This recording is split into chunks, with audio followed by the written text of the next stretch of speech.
여기 이름이 같은 쌍둥이 도시가 있습니다. 이름만 같을 뿐 모든 것이 다른 두 도시의 운명을 바꾼 것은 무엇일까요? 안녕하세요. 지적대화입니다. 노갈레스는 담장으로 도시 허리가 끊겨 있습니다. 노갈레스는 원래 멕시코의 도시였습니다.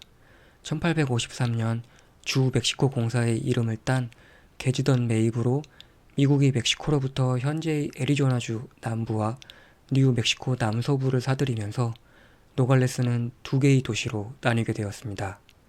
담장을 기준으로 북쪽은 미국 애리조나주 노갈레스입니다. 이곳의 연평균 가계 수입은 약 3만 달러에 이릅니다. 참고로 23년 기준 우리나라 1인당 GDP는 3만 6천 달러입니다. 이곳의 청소년 대부분이 학교에 다니며 성인 대다수가 고등학교를 졸업했습니다. 상당수 주민이 65세 이상으로 메디케어 수혜를 받고 있습니다. 메디케어는 미국의 65세 이상을 대상으로 하는 공공건강보험 제도입니다.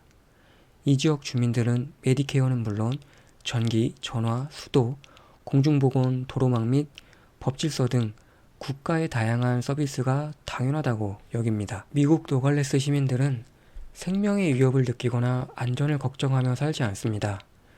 강제 몰수로 자신들의 재산을 빼앗기지 않을까 하는 걱정이 없습니다.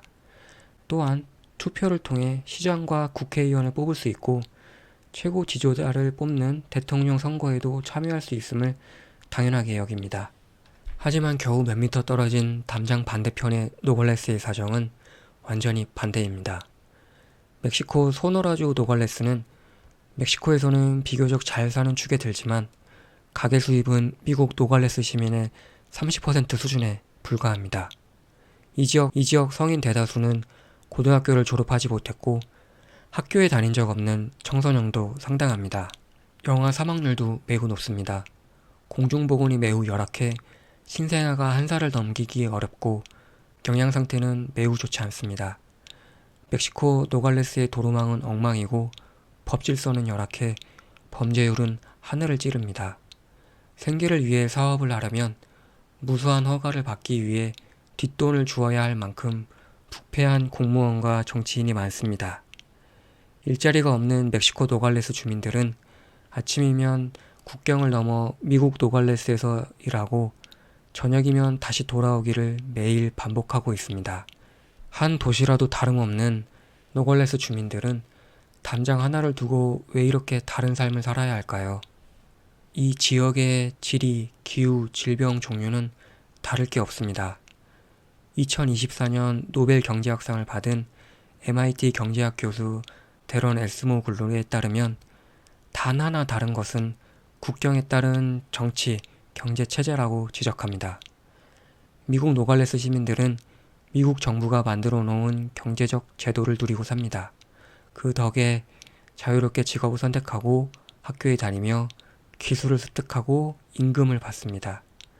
민주주의 과정에 참여할 수 있는 정치 제도도 뿌리내리고 있어 자신들의 대표를 뽑고 정치인이 정도에 벗어나면 다른 선택을 하기도 합니다.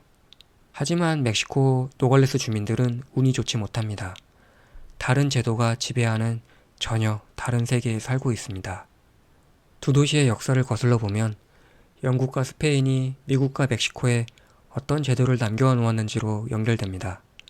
영국은 미국을 지배하기보다는 영국과 동등하게 대하며 정착민에게 토지의 사유재산권을 인정했고 자율과 자치를 허용했습니다.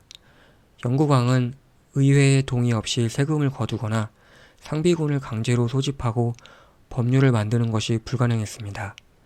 자연스레 미국도 권력의 분립과 견제를 가장 중요한 가치로 두게 되었습니다. 그런데 스페인은 멕시코 식민 지배 당시 세계에서 부유하고 넓은 영토를 확보했지만 식민지는 오로지 자원과 노동력을 착취하는 정복의 대상으로 여겼습니다.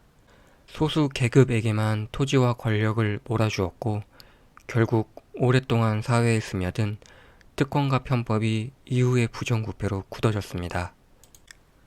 이처럼 경제체제와 정치제도가 겨우 담장 하나를 두고 두 도시가 경제적으로 다른 발전상을 보여주는 주된 원인이 되었습니다.